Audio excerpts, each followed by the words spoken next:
Veo por todos lados videos de la actual senadora Patricia Bullrich, encubridora de criminales de uniforme, cuando era ministra de Seguridad, diciendo no importa la edad, el que las hace las paga, etc., para justificar o para promover el voto mañana viernes, estos 2 días que van a quedar en la historia universal, o por lo menos argentina, de la infamia legislativa, porque es muy probable que logren que se vote la reforma de la ley de glaciares, la sanción definitiva de la ley de esclavismo laboral y este régimen de encierro para niños.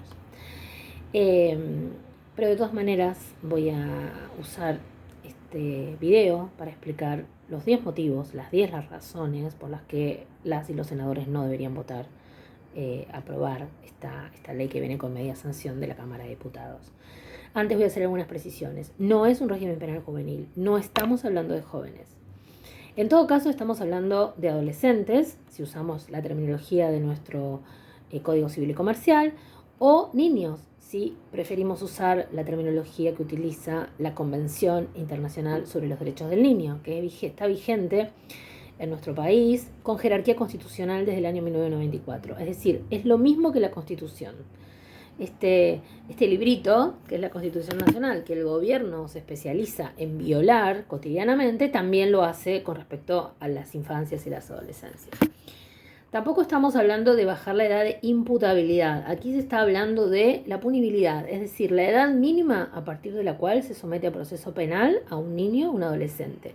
No es cierto que hoy por hoy, si un niño o una niña de 13, 14, 15 años comete un hecho gravísimo, queda impune, se va a la casa como si nada. Esto es mentira, es mentira. De hecho, en la provincia de Buenos Aires hay decenas de niños, sobre todo varones, menores de 16 años, es decir, por debajo de la edad de punibilidad que hoy está vigente, que están privados de libertad. Privaciones de la libertad que son discutibles.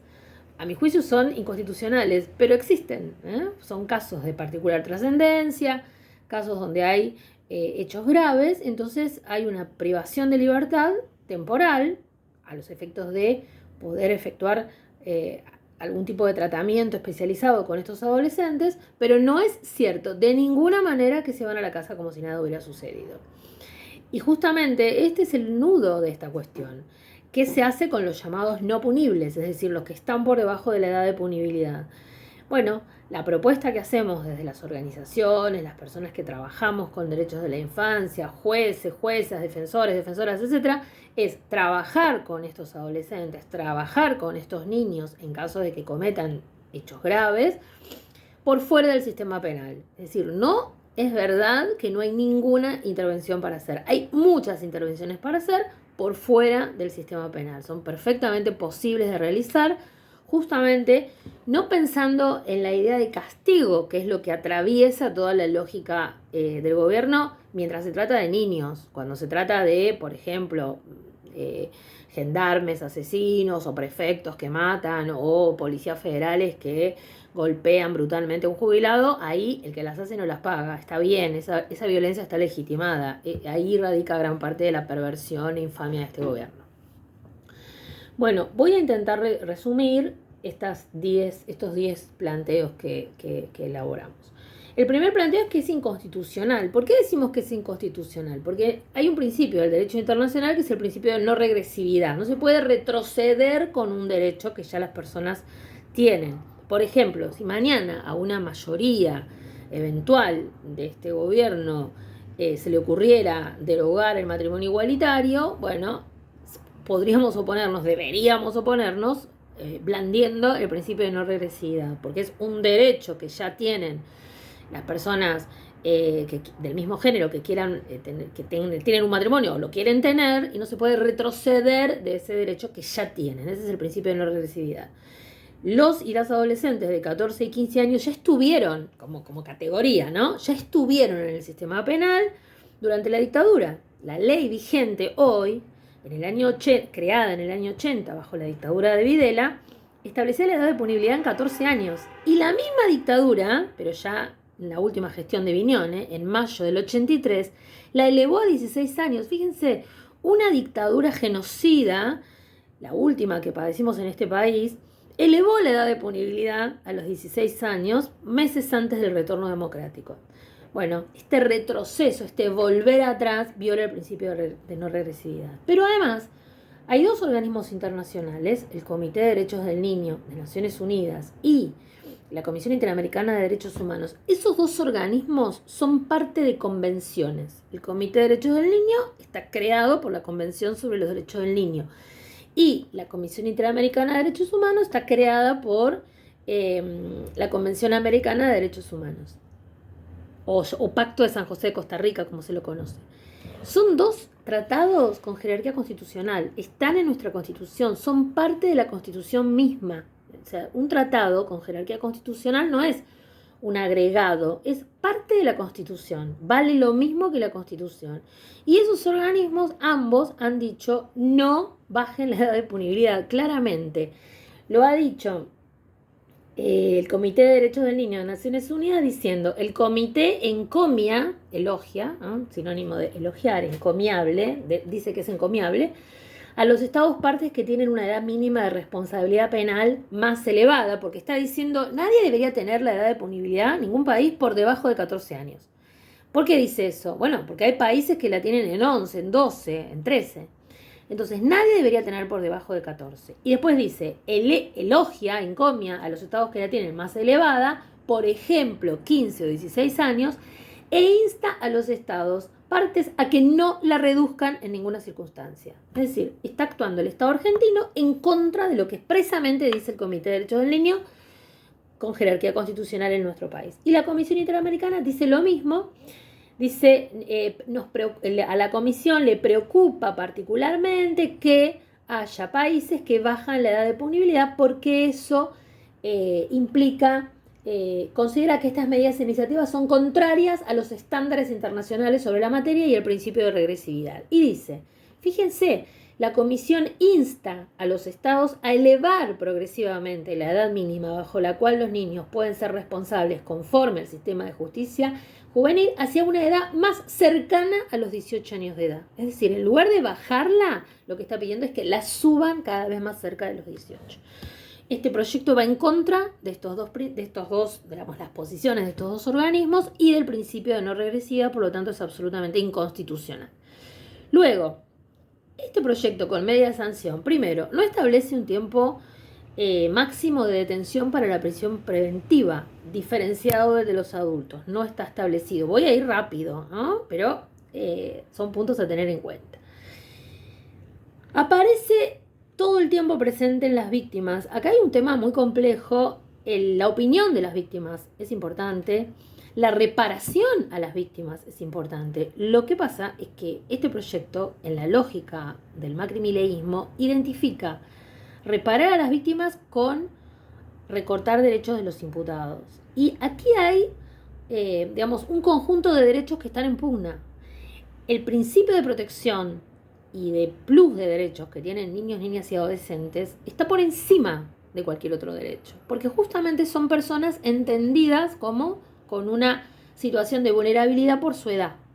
No es cierto, justamente cuando la ministra, la senadora, ex ministra o ministra en la sombra, no sé cómo llamarla, dice, no importa la edad, está diciendo una idiotez, aparte de una cosa que es ilegal. Sí importa la edad, por supuesto que importa la edad, porque justamente por la edad, niños, niñas y adolescentes merecen un trato diferenciado en todos los órdenes de la vida. La Argentina ya fue condenada por la Corte Interamericana de Derechos Humanos por imponer penas de prisión perpetua a adolescentes. Y la Corte expresamente dijo, no se le pueden aplicar las mismas penas a un niño que a un adulto. Pero no solo no se le puede aplicar la misma pena, porque ellos van a decir, no, acá no son las mismas penas, son un máximo de 15 años. Sí, pero no es solamente la misma pena lo que no se puede aplicar. El trato que se da a las personas menores de edad no puede ser el mismo que a un adulto, de ninguna manera. La respuesta no puede ser la misma. Y hasta determinada edad no tiene que haber ninguna respuesta punitiva. Esa es la discusión que estamos teniendo en este momento. ¿Hasta cuándo no hay respuesta punitiva, no hay respuesta penal, sino otro tipo de respuestas en razón de la edad? Entonces, aquí aparecen todo el tiempo el rol de las víctimas para cada decisión que se tome sobre un adolescente. Y es muy posible pensar que las víctimas directas lo que van a, porque además todo el tiempo se les mete en la cabeza eso, que la única respuesta es el castigo, lo que cada momento del proceso que van atravesando los adolescentes justamente reclamen más pena, más castigo. Porque, bueno, eso puede entenderse como natural justamente frente al dolor que padece una víctima o frente a cómo todo el tiempo se les mete en la cabeza que la única respuesta posible es el castigo. Cuando aparece alguna víctima que no tiene esa posición o que plantea algo distinto, se la anatemiza. Estoy pensando, por ejemplo, en el abuelo de Jeremías Monzón, que planteó públicamente: yo no quiero que vayan presos y que se pudran en la cárcel, quiero que les enseñen, que los ayuden, y prácticamente todo el aparato paraoficial de propaganda mileísta se le vino encima prácticamente como si fuera cómplice de los responsables de la muerte violenta de su nieto, ¿no? Como si él no sintiera dolor. Se identifica sentir dolor con exigir un castigo, una especie de: yo estoy sufriendo, quiero que vos sufras, o que tu hijo o que el autor sufra casi tanto como estoy sufriendo yo. Esa no puede ser de ninguna manera la respuesta estatal frente a hechos cometidos por adolescentes. Esto va en contra de todo el sentido de lo que es justamente abordar la infancia y la adolescencia de una manera distinta a la que se aborda cuando se trata de un autor mayor, donde tampoco debería ser la imposición pura de dolor la respuesta, ¿no? Pero esta es otra discusión. Bueno, otro problema, el Estado está desfinanciando todas las políticas públicas. Acabo de leer que en la provincia de Mendoza no les dan más almuerzo a los chicos en las escuelas.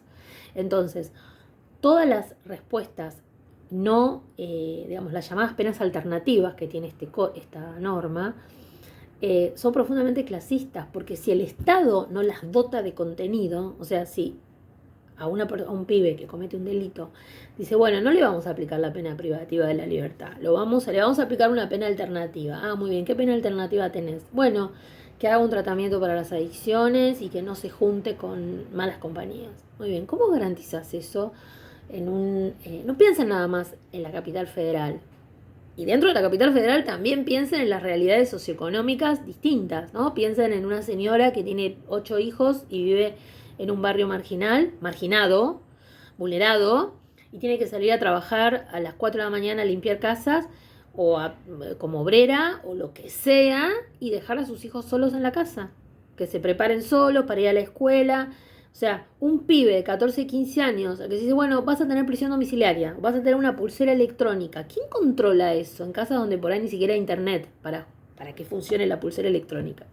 En cambio, una familia de clase media con ciertos recursos sí va a poder sostener esas penas alternativas, con lo cual sistemáticamente las penas privativas de la libertad van a ser las que padezcan, sobre todo los pibes que tengan familias con peores situación socioeconómica, como suele suceder también para los adultos. Aquí hay un elemento gravísimo: el proyecto no establece escalas penales, es decir, impone un máximo de pena de 15 años, y aquí también quiero insistir en esto. Hasta hoy, un pibe de 14, 15 años no es punible. Si esta ley se aprueba mañana y luego de los días hasta que sale en el boletín oficial, o sea, una vez que esté vigente, un compañero, un vecino de ese pibe o un amigo que cometa un hecho grave, supongamos, uno de los contados con los dedos de las manos que comete puede estar 15 años en la cárcel. Esa descarga punitiva brutal entre que alguien no es punible y al día siguiente o a la semana puede tener una pena de 15 años, yo creo que no existe en la historia de nuestro país. No existe, digamos, de un día para el otro, ¿no? Alguien que no tiene posibilidad siquiera de ser considerado punible a que pueda caer sobre una pena de 15 años. Muy bien. Lo que dice el proyecto aprobado en diputados, y que prácticamente no se discutió a este punto, es que no hay escalas penales. El máximo de pena es 15, pero no dice cuál va a ser el criterio, por ejemplo, para alguien que no mate, que robe. El robo agravado, en el Código Penal, tiene una pena de 5 a 15. El que roba con armas, el que roba en poblado o en banda, digamos, con ciertos niveles de agravamiento, sin matar a nadie. El robo. 5 a 15 para adultos. ¿Cuánto va a ser para un adolescente? Si el máximo de pena para una muerte va a ser 15, no hay escalas? No dice, bueno, tiene que ser la cuarta parte de si fuera un adulto, la pena prevista para la tentativa. No lo dice, no está establecido, con lo cual abre un camino a la arbitrariedad judicial, ¿no? Otra vez va a depender mucho de qué familia sea ese pibe, no tanto del hecho que cometió, sino de cómo el juez o el tribunal entiende que es más confiable o que le corresponde menos pena porque se le ocurre, no tiene ningún elemento objetivo para determinar la pena. Eso es gravísimo. Dos cuestiones gravísimas. Hay dos principios del derecho internacional para adolescentes, que son el principio de revisión periódica para la reintegración social, que es el segundo principio. Es decir, no toda pena que se impone a un adolescente debe ser revisada periódicamente. ¿Qué significa periódicamente? Bueno, cada un lapso corto, 6 meses, un año como muchísimo. Porque el único objetivo de una pena, al contrario de lo que dicen Petre y Bullrich y toda esa sarta de bestias que hablan de este tema, el sentido de la pena para un adolescente no es el castigo, no es el que las hace las paga, no es se terminó la impunidad, es la reintegración social, es entender que esa persona está en crecimiento, que no tiene la misma capacidad, pero no la capacidad de entender lo que está bien y lo que está mal. Esa capacidad no está en discusión acá. Eso es un tema que tiene que ver con otra cuestión. Acá no se trata de entender que está bien o que está mal matar o robar. Un pibe de 12 años también puede entender eso. Aquí el punto es la respuesta ante esos hechos. Entonces, la respuesta aquí, o el sentido de la respuesta, no es el castigo. No es el castigo. Está dicho y repetido y recontra repetido por todos los organismos internacionales, por las sentencias de la Corte Interamericana. Repito, la Argentina ya fue condenada por imponer o por maltratarse, detener y matar a sus adolescentes, como el caso Bulacio, o por detenerlos ilegalmente durante un tiempo, igual que si fueran adultos, como en el caso Mendoza de las perpetuas adolescentes. Entonces, el sentido no es el castigo, el sentido es la pronta reintegración social. Y para eso hay que revisar las penas. Eso no está establecido en la media sanción que viene de diputados. La llamada libertad condicional, que en realidad no es libertad condicional, sino cumplir el resto de la pena con medidas alternativas, recién podría optarse a los 2/3 de la condena. Es decir, que si a un pibe le imponen una pena de 15 años, recién a los 10 años va a poder solicitar, si la víctima está de acuerdo, si el Ministerio Público Fiscal está de acuerdo, etcétera, a terminar de cumplir su condena con alguna medida alternativa. Ni siquiera con libertad condicional como un adulto, sino con cumplir con penas alternativas. Pero recién a los 2/3. Eso no es revisión periódica, eso no es cumplir el principio de pronta reintegración social. No hay un sistema de progresividad de la pena, es decir, no hay un sistema de, por ejemplo, salidas transitorias, es decir, insisto con esto porque tiene que ver con el punto anterior, no existe un sistema de progresividad de la pena y no hay un sistema de ejecución específico, de ejecución penal específico creado para adolescentes. Se menciona al pasar que deben ser especializados, pero no se crea claramente un sistema de ejecución penal para, para controlar el cumplimiento de estos adolescentes. Por el contrario, se limitan derechos que hoy tienen. Por ejemplo, hoy un adolescente que cumple una pena privativa de la libertad por un delito que cometió antes de los 18 años, aunque supongamos que le dan 10 años, hoy, ¿no? Hoy, con la ley vigente, con la ley de Videla, del dictador, una ley de un dictador genocida, tiene aspectos mejores que este proyecto que va a votar, que se apresta a votar mañana en los senadores y senadoras. Hoy no está prohibido, al contrario, a veces se estimula a que un adolescente que está cumpliendo una pena, que ya cumplió la mayoría de edad, ya tiene 20, 21, 22, 23 años, siga cumpliendo su tratamiento penitenciario en un establecimiento que no es de adultos. ¿Por qué? Porque la lógica de un establecimiento de adultos es contraria, obviamente, a los principios de protección de derechos del niño. Obviamente es un establecimiento de adultos. En cambio, este proyecto expresamente dice que no se puede tener contacto con personas detenidas. Los adolescentes no deberán tener contacto con personas detenidas mayores de edad, que eso se supone que es a favor. Pero después dice, al alcanzar la mayoría de edad y mientras aún no hubiere concluido la pena establecida, deberán cumplir el resto de la condena en los establecimientos para mayores de edad.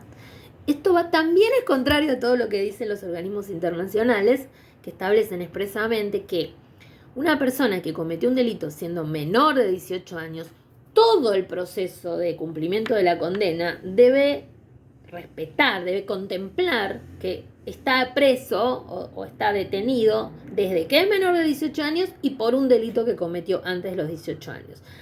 Y que no debe ser tratado igual que quien cometió un delito siendo adulto. Expresamente lo dicen todos los organismos internacionales, pues bien, acá lo violan también. Fíjense, sí, punto 5, no existe ninguna previsión para los no punibles. Es decir, este gobierno ha hecho la publicidad de este proyecto criminal diciendo que cómo puede ser que una persona que es menor de la edad de hoy de punibilidad de 16 años no pase nada si comete un delito, y aquí en este proyecto para los que quedan por debajo de la edad de 14 no prevé nada, no hay nada previsto, nada. Bueno, esto también demuestra la hipocresía de este gobierno, porque hicieron campaña con esto y para los que hoy le quedan por debajo de los 14 no hay ninguna previsión. Bueno, otro punto, no se cumple con la ley secundaria obligatoria. Fíjense lo que dice actividades formativas y de capacitación laboral y en la medida de lo posible que haya talleres y capacitaciones para una futura inserción laboral. Es decir, no está previsto el cumplimiento de la ley de educación actualmente vigente que ordena, que obliga a el cumplimiento de la escuela secundaria. Y la obligación no es para los pibes, es para las familias y el Estado. En este caso, si los pibes están privados de libertad en una institución, obviamente es el Estado el que tendría que garantizar la educación secundaria obligatoria, no está garantizada. No existen políticas de reinserción, no hay un solo punto 7, no hay un solo renglón en el proyecto que diga cómo se reinserta socialmente una persona que está presa desde los 14 años. No hay ningún presupuesto para la implementación de medidas alternativas. El único presupuesto previsto es para crear funcionarios, o sea, para pagar funcionarios de la Defensa Pública y del Ministerio de Justicia, unos supervisores que aparecen ahí para hacer un seguimiento de las medidas alternativas. No está previsto ningún presupuesto para financiar esas llamadas medidas alternativas, presupuesto específico. De hecho, la cantidad de dinero que se establece, que son unos 20.000 millones de pesos, poquito más, poquito menos, es la misma cantidad de dinero que se usaba para las becas Progresar, ¿no? Casi exactamente el mismo número, es decir, se saca de un programa que es totalmente social, educativo, que promueve la educación de quienes no pueden sostener, de las familias que no pueden sostener el nivel, digamos, la educación de sus hijos, y se destina a el funcionamiento de un sistema punitivo. Nosotros decimos obviamente que este proyecto va de la mano de la ley de esclavización laboral, de la reforma laboral. No es casual que mañana, viernes 27 de febrero de 2026, se vayan a votar juntos en el Senado ambos proyectos. Un proyecto atenta contra los derechos de las y los trabajadores, el otro proyecto atenta contra los derechos de sus hijas e hijos, claramente, porque además pensemos una cosa bien concreta. Trabajadores cada vez más precarizados, personas que trabajadores, papás, mamás de niños, niñas, adolescentes, abuelas, abuelos que van a tener que salir, que vamos a tener que salir a buscar el mango a como de lugar. No vamos a poder estar, no pueden estar haciendo el seguimiento, digamos, familiar, ¿no? Un seguimiento de el control, qué pasa con nuestros hijos, con nuestros nietos, dónde van, dónde están, lo tengo que ir a buscar acá, lo tengo que ir a buscar allá, tengo que ir a la escuela porque me llaman, porque está faltando, no va a la escuela, tengo que participar en reuniones, tengo que buscar un turno en un hospital. ¿Cómo se creen que se hacen esas cosas las familias humildes? ¿Cómo se creen que se consigue un turno en un hospital si uno no va a las 3 de la mañana a hacer la fila, o si uno no se planta ahí a discutir si tiene los recursos para hacerlo, con un área que le dice, no, ya no hay más, tiene que volver el mes que viene porque no hay turnos para la psiquiatra. Bueno, todo eso lo tienen que hacer, el Estado lo desfinancia, digamos, todo ese acompañamiento, el Estado lo desfinancia y manda a las familias a precarizarse y a trabajar en condiciones infrahumanas cada vez más. Entonces eso también va a repercutir en la posibilidad de atender del mejor modo posible. Si el Estado no lo hace y las familias no lo pueden hacer, los pibes quedan a la deriva, pero no quedan a la deriva porque son malos o porque son monstruos, quedan a la deriva porque las y los adultos los dejamos a la deriva. Por último, tenemos para decir que si votan finalmente esto, si este proyecto finalmente sale, las organizaciones gremiales, las organizaciones de protección a los derechos de la infancia, las organizaciones de derechos humanos, las abogadas y abogados que trabajamos estas temáticas, vamos a hacer todo lo posible para que no se cumpla esta ley, todo lo legalmente posible, con todas las herramientas de lucha que hemos aprendido durante todos estos años de democracia y antes también, para destruir legalmente un proyecto que es inconstitucional y que viola los derechos de niñas, niños y adolescentes. Lo vamos a hacer a nivel del Poder Judicial de este país y lo vamos a hacer denunciando este atropello, esta violación de derechos de nuestras niñas, niños y adolescentes en el sistema interamericano y en el sistema universal. Muchas gracias. Nos vemos mañana, 27 de febrero, frente al Congreso, alrededor del Congreso, donde podamos estar para expresar nuestro rechazo a este régimen de encierro para niñas, niños y adolescentes de 14 y 15 años.